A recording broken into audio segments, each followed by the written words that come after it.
I'm Alex from Indiana. Hey, how's it going, man? What's on your mind? I'm doing okay. Yeah, I guess I was just tuned into your show out of curiosity, and yeah, I guess one thing that really doesn't help with these election results, if I'm pretty sure you're aware of this, you might be aware of this too, is like I'm just really frustrated that as bad as it is that Trump's president and Republicans have majority control of the Senate and the House. I'm just really depressed thinking that it just doesn't feel like they're doing a good enough resistance Hmm. against them, especially with how scared people are now. Like looking on Twitter, it's just like all these protests going on, and like how Sean King's recording such all these bad incidents right now on his Twitter account and stuff, and I'm just a little worried as how seriously are the Democrats taking that. Uh, That's all. Thank you. that's a good question. Thanks for the call. I don't know. I don't want to. I know.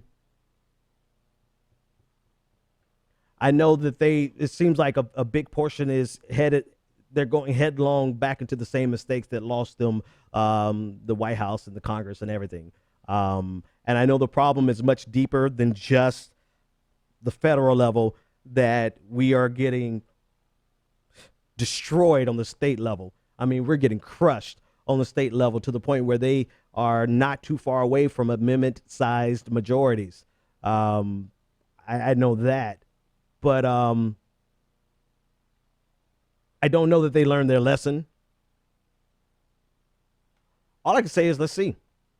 I know one thing. Here's the benefit. Here's the benefit of the next 4 years, right? If these Hillary Clinton holdouts, people are still bitter in their soul about her losing. It's only a week ago. I get it. It takes you a little while to get over your bitterness. Those same people who have turned that bitterness towards relitigating the primary as though Bernie Sanders was the one to lose. No, bitch, it wasn't Bernie Sanders that lost. It was Hillary Clinton that lost. Um, if that contingency could shut up and just chill out, we do have the benefit of being in the opposition. And I think I truly value the position of opposition, particularly when you could be in the opposition and be principled about it, and to be in the to have both logic on your side and to be on the right side of an argument. Because let's be real, nine. Okay, I've got a whole lot. Okay, that you just opened up like 30. I have to talk about Russia tomorrow. 9 times out of 10 of if you look at Donald Trump's proposals, 9 out of 10 are things that we should oppose. We must oppose. Not only because he's in office, but because they are wrong and they are detrimental, harmful, and we should be happy that finally those people who were making excuses for President Obama for the last 8 years finally can be genuine and not disingenuous. They can be sincere and not contort themselves. So finally, the left, the Democrats, progressives can all pretty much be on the same side, because Donald Trump is going to do things that we must take a principled stance against. Now, who's the leader of that opposition? It shouldn't be people who have been disingenuous for the last 8 years, I'll tell you that much. But, fall back and let the principled voices go front and challenge this system that Donald Trump is trying to piece together. But I said that to say we can win this very easily because we have probably 9 times out of 10, we're going to be on the right side of the argument.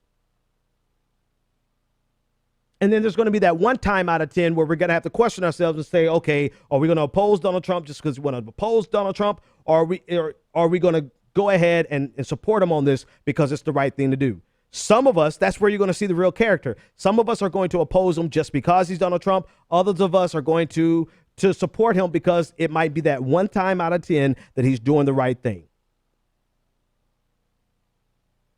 The real question is, what do we do when we get back in power? Because it's easy to be true and genuine when you're out of power and you're opposing somebody as ridiculous as George W. Bush. It's painfully difficult to be in power and have to oppose people that you once agreed with. I think that's the real question. So what do we look like in 4 years when we kick Donald Trump's ass?